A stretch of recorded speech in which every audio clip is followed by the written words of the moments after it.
Hay una frase de Jesús que lleva 2000 años en los evangelios y que la mayoría lee sin entender lo que acaba de pasar. Si tu ojo fuera único, todo tu cuerpo sería luminoso. No es una metáfora moral, no es una invitación poética, es una instrucción anatómica y espiritual de precisión extraordinaria. Jesús estaba describiendo una glándula específica dentro de tu cerebro. Una glándula que los antiguos consideraban la puerta de entrada a dimensiones superiores de conciencia.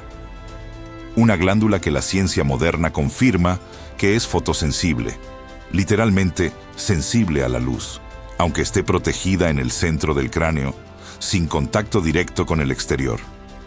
Y hay algo más perturbador que eso. Durante siglos, el sistema que debía transmitir estas enseñanzas hizo exactamente lo contrario. Suprimió la clave que los hacía funcionar. Lo que vas a escuchar en los próximos minutos no está en ningún catecismo. No se enseña en ningún seminario. Fue preservado en círculos de iniciados que entendieron el nivel más profundo de las palabras de Cristo. Y una vez que lo escuches, no vas a poder leer los evangelios de la misma manera. Hay una razón por la que Jesús eligió el ojo como la imagen central de esta enseñanza.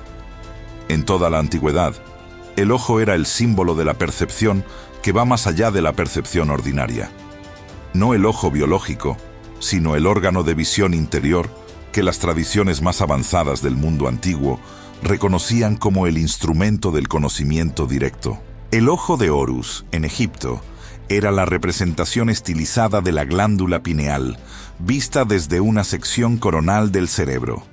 Los neurocientíficos modernos que estudian esta correspondencia confirman que la imagen del ojo de Horus es anatómicamente precisa en sus proporciones y en su posición relativa dentro del cráneo.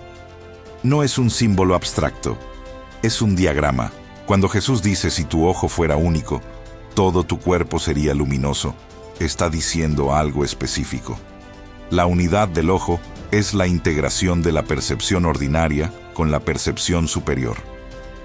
Cuando los dos modos de ver se unifican bajo la dirección de la glándula pineal activada, la luz que esa unificación produce irradia a través del cuerpo entero. Los biofotones, partículas de luz que el cuerpo humano emite de forma constante y que la ciencia moderna puede medir con instrumentos suficientemente sensibles, aumentan significativamente en personas que practican meditación profunda de forma sostenida. La luminosidad que los textos atribuyen a los santos y a los iluminados no es solo metáfora artística. Tiene una base en la física del cuerpo vivo. Jesús lo sabía, y lo dijo con una frase que pasó 2000 años esperando ser entendida correctamente. Andrés tiene 41 años, vive en Bogotá, lleva 12 años en la misma iglesia, todos los domingos, sin falta. Ora cada mañana. Conoce las escrituras mejor que la mayoría, y lleva los mismos 12 años con el mismo negocio que nunca termina de despegar, las mismas deudas que se pagan y vuelven. La misma sensación de que algo no está bien en la raíz de su vida, aunque haga todo lo que se supone que hay que hacer. Andrés no tiene un problema de fe declarada. Tiene un problema de tecnología espiritual no activada. Hay algo específico que le ocurre a Andrés en el 13º año de su vida espiritual que ilustra exactamente este problema. Un domingo después del servicio, en la puerta de la iglesia, alguien le pregunta cómo va el negocio. Andrés responde lo de siempre, poco a poco, con fe. Y mientras lo dice, algo en su interior registra la distancia entre lo que su boca declara y lo que su mente opera. Su boca dice fe. Su mente opera desde el miedo a que el siguiente mes sea igual al anterior. Su boca dice abundancia. Su mente toma cada decisión financiera desde la escasez que lleva años confirmando. Esa brecha, invisible para todos los que lo rodean, es la razón por la que sus oraciones producen paz momentánea, pero no transformación sostenida. No porque Dios no lo escuche, sino porque el templo desde el que ora todavía no está encendido. El reino que busca afuera, en cada servicio, en cada oración, en cada declaración de fe, ya está dentro de él, en el centro exacto de su cráneo, esperando que alguien le enseñe lo que Jesús enseñó y lo que el sistema no transmitió, porque hay una diferencia enorme entre creer en Dios y operar desde la arquitectura interna que Jesús vino a enseñar. La mayoría espera un Mesías externo que llegue a salvar desde afuera. Jesús enseñó exactamente lo opuesto. Lo dijo con una claridad que hasta hoy incomoda a quien lo escucha de verdad. El reino de Dios está dentro de ustedes. No llegará de una manera que se vea con los ojos. Está dentro, ahora, esperando ser activado. Pero para activarlo, hay algo que necesitas entender sobre una estructura que llevas dentro de ti y que ha estado esperando desde el primer día de tu vida. En el centro exacto de tu cerebro, protegida desde todas las direcciones por el tejido más delicado del sistema nervioso, existe una glándula del tamaño de un grano de arroz. Los científicos la llaman glándula pineal. Los antiguos la llamaban de otra manera. Los egipcios la representaron como el ojo de Horus, el órgano de visión superior que trasciende los límites de la percepción ordinaria. Para los hermetistas griegos, era la sede del alma, el punto de contacto entre el espíritu y la materia. Para los maestros de las tradiciones orientales, era el Ajna Chakra, el centro de mando que gobierna todos los demás centros energéticos del cuerpo. Pero hay algo que ninguna de esas tradiciones dijo tan directamente como Jesús. La ciencia moderna confirmó que esta glándula produce compuestos psicoactivos naturales, sustancias que el cuerpo fabrica internamente y que pueden inducir estados de conciencia que trascienden completamente la percepción ordinaria. La misma glándula regula los ciclos de sueño y vigilia, pero los antiguos sabían que esa es apenas la función más superficial. Su función real está tan profundamente codificada en las escrituras sagradas que pasó 2 milenios frente a los ojos de todo el mundo sin ser vista. Cuando Jesús dijo que si tu ojo fuera único, todo tu cuerpo sería luminoso, estaba describiendo el estado que ocurre cuando esta glándula se activa completamente. Luz en todo el cuerpo, no como metáfora, como descripción de un proceso fisiológico real. Y hay algo que bloquea ese proceso de forma sistemática en el ser humano moderno. Algo que el sistema no te dice. Algo que, cuando lo entiendas, vas a entender por qué la mayoría pasa toda una vida espiritual sin sentir la presencia que busca. Antes de revelar el protocolo que los iniciados preservaron durante siglos, necesitas entender por qué no llegaste a él antes. No es coincidencia, es supresión sistemática. Hay 3 fuerzas que mantienen la glándula pineal en estado de letargo en prácticamente todos los seres humanos que viven en el mundo moderno. Y las 3 son visibles, medibles y completamente evitables una vez que las conoces. La primera es la calcificación química. La glándula pineal es el órgano del cuerpo humano más susceptible a la acumulación de calcio. En condiciones naturales, esta calcificación no ocurre hasta edades muy avanzadas. Pero en las condiciones del mundo moderno, el proceso empieza en la infancia.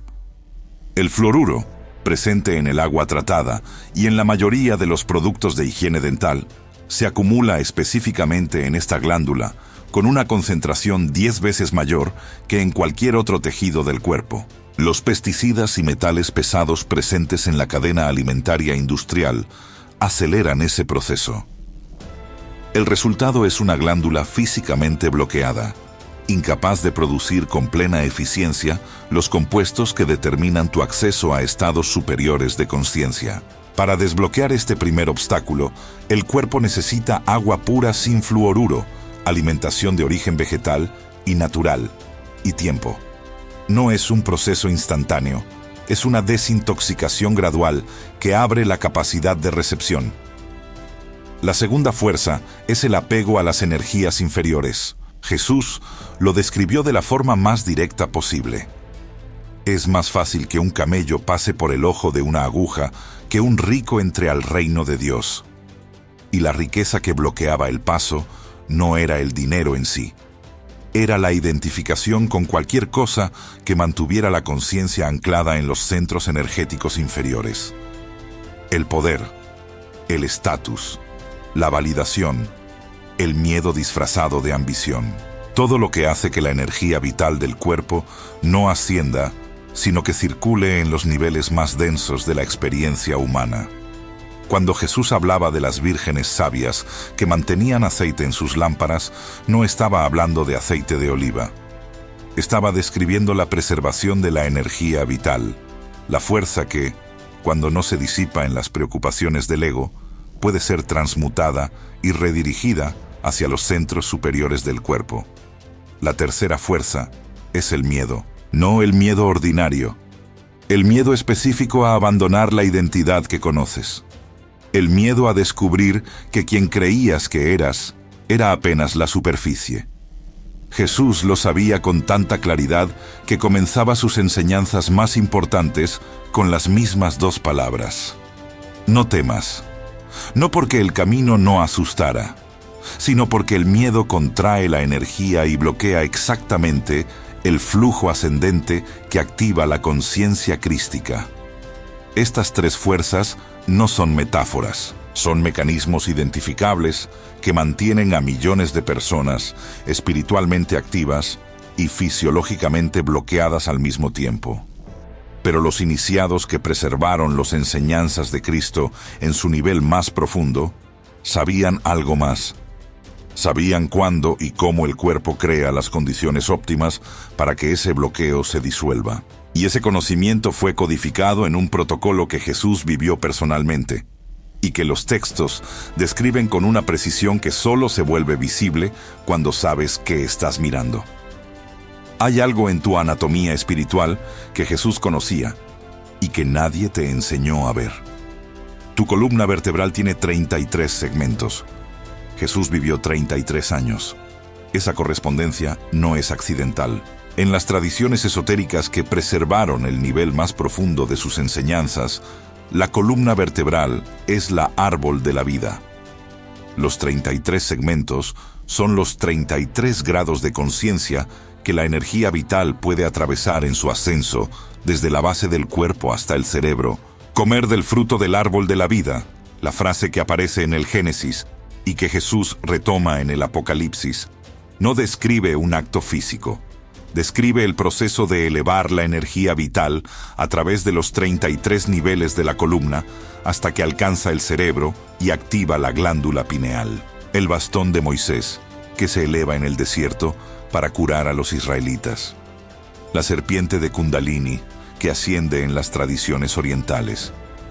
El fuego sagrado, que sube por la columna en los ritos de iniciación de las tradiciones herméticas. Son descripciones del mismo proceso visto desde ángulos culturales distintos. Y hay una escena en los Evangelios que codifica este proceso con una precisión anatómica que deja sin palabras cuando la ves. El Gólgota, el lugar donde Jesús fue crucificado. Gólgota significa, en arameo, el lugar del cráneo. Esto no es interpretación. Es la traducción literal del nombre que los evangelios dan al lugar de la crucifixión. La crucifixión de Jesús, leída en el nivel esotérico más profundo, no describe únicamente un evento histórico. Describe el proceso interno que cada iniciado debe atravesar para alcanzar la conciencia crística. Detente un momento en eso. 33 vértebras, 33 años. Esa correspondencia atraviesa las tradiciones más dispares del mundo antiguo, como si todas apuntaran al mismo manual de instrucciones. Los templarios conocían esta correspondencia. Los hermetistas que preservaron los textos de Hermes Trismegisto la describían como la clave del proceso alquímico. Los maestros de Cábala la representaban en el árbol de la vida con sus 10 sefirot y sus 22 senderos, que juntos suman 32. La 33 es la corona, el estado que trasciende el árbol mismo. 33 es el número de la maestría completa. No como símbolo arbitrario elegido por tradiciones distintas en culturas distintas a lo largo de milenios, como el mapa exacto de la arquitectura interna del ser humano. Cada segmento de la columna corresponde a un nivel de conciencia.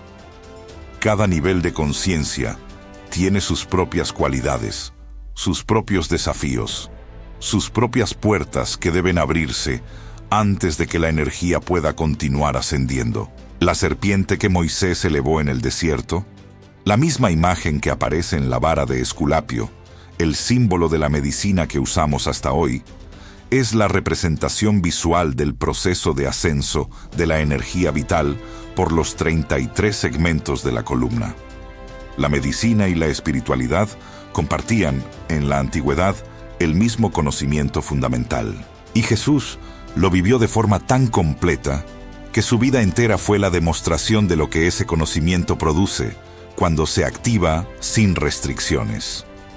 La cruz es la columna vertebral con los brazos extendidos en el punto de los hombros, el cruce entre el eje vertical de la energía ascendente y el eje horizontal del cuerpo físico. El Gólgota, el cráneo, es el destino de esa energía cuando asciende completamente.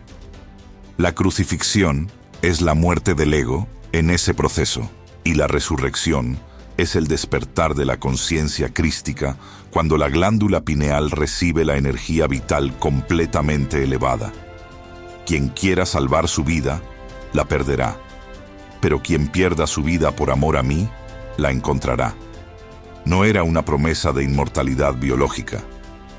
Era la descripción más precisa posible de lo que ocurre cuando la energía del ego se disuelve para dar paso al nacimiento de la conciencia interior.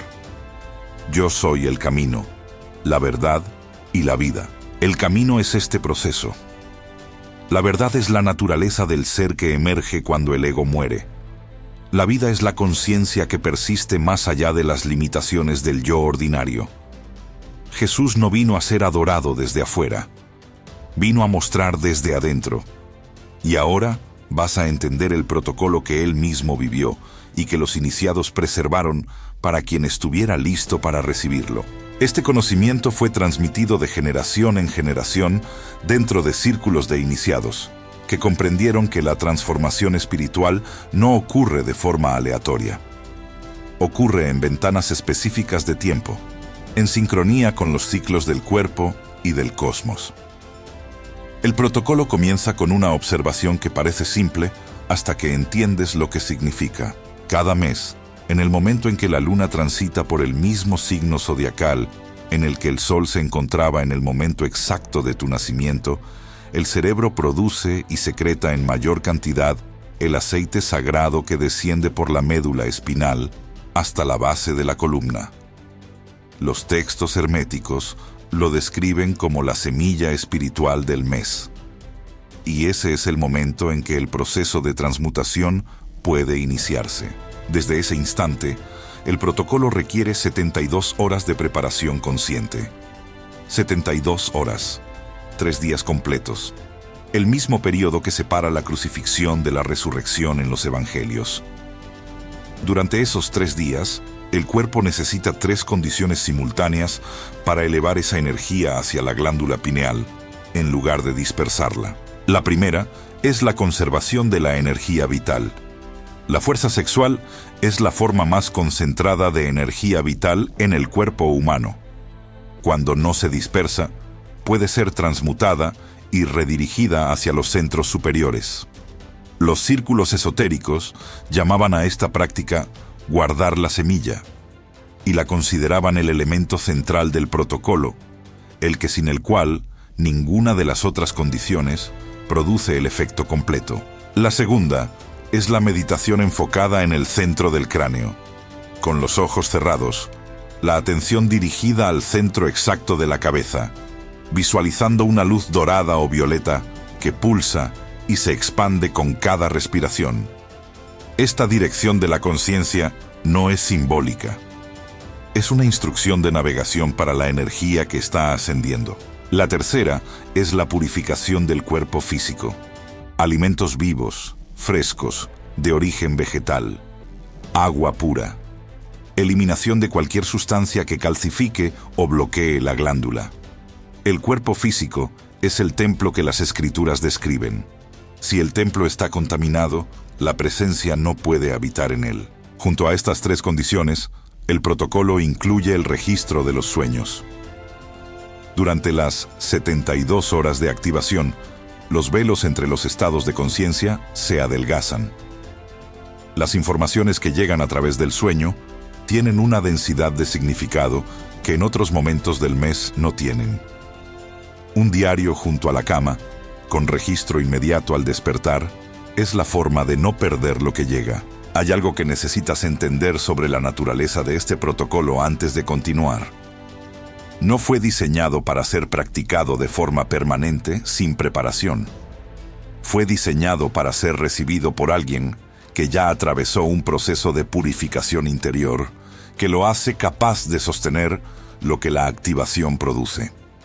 Un instrumento que nunca fue afinado no puede emitir la nota correcta, aunque el músico sea perfecto. La preparación del cuerpo, la regulación de la energía vital, la dirección consciente de la atención, son la afinación que hace posible que el instrumento responda. Y la luna, en este sistema, no es una superstición astrológica, es un indicador de ciclo. El sistema hormonal humano tiene relaciones documentadas con los ciclos lunares. La producción de melatonina por la glándula pineal responde a patrones de luz que están sincronizados con esos ciclos desde el origen de la especie. Observar el momento lunar correcto no es magia. Es sincronía con la fisiología del propio cuerpo. Los iniciados que preservaron este protocolo lo entendían así, no como práctica mística desconectada del cuerpo, como la activación de una tecnología que el cuerpo ya contiene y que espera las condiciones adecuadas para funcionar. Las condiciones son el momento correcto del ciclo, la preservación de la energía vital, la dirección consciente de la atención y la pureza del vehículo físico. Cuando estas cuatro condiciones coinciden durante 72 horas, el proceso que los textos describen se pone en movimiento con una fuerza que no requiere esfuerzo adicional. La energía que descendió sube. La semilla que fue guardada germina. El aceite que las vírgenes sabias preservaron en sus lámparas comienza a arder. Este ciclo se repite cada mes durante un año completo. 12 ciclos. Cada mes, la energía acumulada en el ciclo anterior se amplifica con el nuevo ciclo. Como una semilla que se riega con consistencia, la conciencia crística interior crece de ciclo en ciclo hasta alcanzar lo que los místicos llamaron el nacimiento del Cristo interior. Al completar el primer ciclo, algunas personas reportan sensaciones de calor o luz en el centro del cráneo. Sonidos internos. Colores que aparecen en el campo visual interno durante la meditación. Estos no son efectos secundarios. Son señales de que la glándula ha comenzado a despertar. Al completar el año, lo que los textos describen es la experiencia más profunda que la conciencia humana puede tener mientras habita un cuerpo físico. Una expansión de percepción que trasciende los 5 sentidos. Una memoria que va más allá de esta vida. Una conexión directa con la inteligencia que organiza el universo. No como experiencia ocasional, como estado permanente de ser. El aceite sagrado, cuando finalmente alcanza el tálamo óptico en el centro del cerebro, activa millones de células que permanecían inactivas. El cerebro que los textos describen como los cielos recibe de vuelta al Hijo pródigo, la energía vital que había descendido y que ahora regresa transformada. Y esa transformación no es solo espiritual, es fisiológica. La renovación celular que los practicantes reportan tiene una base anatómica real. El Cristo interior no es una metáfora, es un estado de conciencia con una arquitectura biológica específica. Y esa arquitectura, Jesús la conocía con 2000 años de anticipación. Lo que ocurre cuando la glándula pineal comienza a despertar no puede ser descrito con exactitud desde afuera. Pero los textos de quienes atravesaron el proceso coinciden en algo que ningún lenguaje religioso convencional logra capturar del todo. La intuición deja de ser una sensación vaga y se convierte en una percepción tan clara como la vista física. Decisiones que antes requerían semanas de deliberación llegan en segundos, con una certeza que no tiene origen racional, pero que no se puede cuestionar. Andrés, después de 12 años tomando decisiones desde la angustia financiera, empezaría a tomar decisiones desde una claridad que no depende de las circunstancias externas. Las emociones que antes lo controlaban, el miedo, la ansiedad, el resentimiento acumulado, pierden su densidad, no desaparecen, pero ya no gobiernan. La diferencia entre ser movido por una emoción y observarla sin identificarse con ella es la diferencia entre ser arrastrado por una corriente y nadar en ella. Mentalmente, la percepción comienza a ver conexiones que antes eran invisibles. Las leyes que gobiernan la experiencia humana se vuelven legibles, no como conocimiento intelectual adquirido, sino como reconocimiento de algo que siempre estuvo ahí y que la conciencia limitada no podía registrar. Y en el nivel más profundo, la separación ilusoria que el ego mantiene entre el ser individual y el todo comienza a disolverse. No de forma dramática, de forma gradual, silenciosa, irrevocable. La sensación de que hay un yo aquí y un universo allá afuera, que son entidades separadas con intereses distintos, comienza a revelar su naturaleza ficticia. Los místicos que describieron este estado usaron distintas palabras para nombrarlo: unión mística, iluminación, conciencia crística, reino de Dios, nirvana. El nombre cambia según la tradición. La experiencia que describen es indistinguible. Y esa experiencia, Jesús la presentó no como el privilegio de unos pocos elegidos, sino como la herencia natural de todo ser humano que activa la arquitectura que ya lleva dentro. Hay algo que Jesús dijo que se convirtió en el eje de todo lo que predicó y que, en su nivel más profundo, apunta directamente a este proceso. Yo y el Padre somos uno. La mayoría lee esa frase como una declaración de su divinidad exclusiva. Los iniciados la leían de otra manera, como la descripción del estado que ocurre cuando la conciencia individual, el Hijo, se une a la conciencia universal, el Padre, a través del despertar de la glándula pineal. Cuando el aceite sagrado completa su ascenso y activa el tercer ojo, la separación ilusoria entre el ser individual y la inteligencia que organiza el universo comienza a disolverse. Yo y el Padre somos uno, no como afirmación de superioridad, como invitación, como la descripción de un estado al que cualquier ser humano puede llegar si activa la arquitectura que lleva dentro. Conocerán la verdad, y la verdad los hará libres. Esta no es una promesa de libertad intelectual. Es la descripción del estado que emerge cuando la conciencia ya no opera desde las limitaciones del ego, desde el miedo, desde la identificación con lo que se tiene o con lo que se carece. La libertad que Jesús describía no dependía de las circunstancias externas. Dependía exclusivamente de la activación de algo que ya estaba dentro del ser humano desde el principio. El templo de Dios no es un edificio. Eres tú.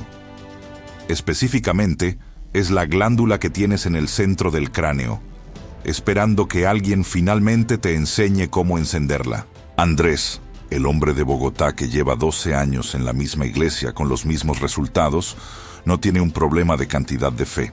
Tiene un problema de dirección. Pone toda su fe en esperar que algo llegue desde afuera, cuando la arquitectura completa para recibirlo ya está dentro, esperando ser activada. La diferencia entre adorar a Cristo y despertar el Cristo interior es la diferencia entre contemplar el fuego y convertirse en él. Jesús no vino a ser seguido desde la distancia, vino a mostrar el camino desde adentro.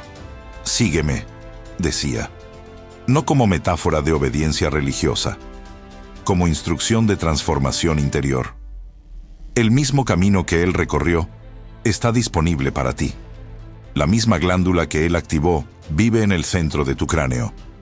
La misma energía que recorrió su columna de 33 vértebras puede recorrer la tuya. Y el protocolo que él vivió, que sus iniciados preservaron a través de los siglos, que fue codificado en cada símbolo, en cada parábola, en cada acto de su ministerio, está disponible para quien esté listo para recibirlo.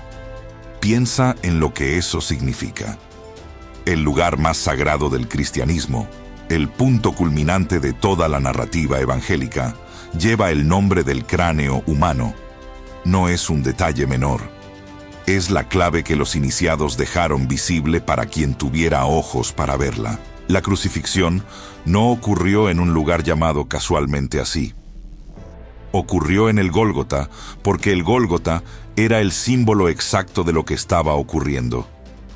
La energía vital de Jesús, completamente purificada después de 33 años de práctica espiritual intensa, ascendió por su columna de 33 vértebras hasta alcanzar el centro de su cráneo y activar la glándula pineal con una intensidad que ningún ser humano antes ni después ha manifestado de esa forma.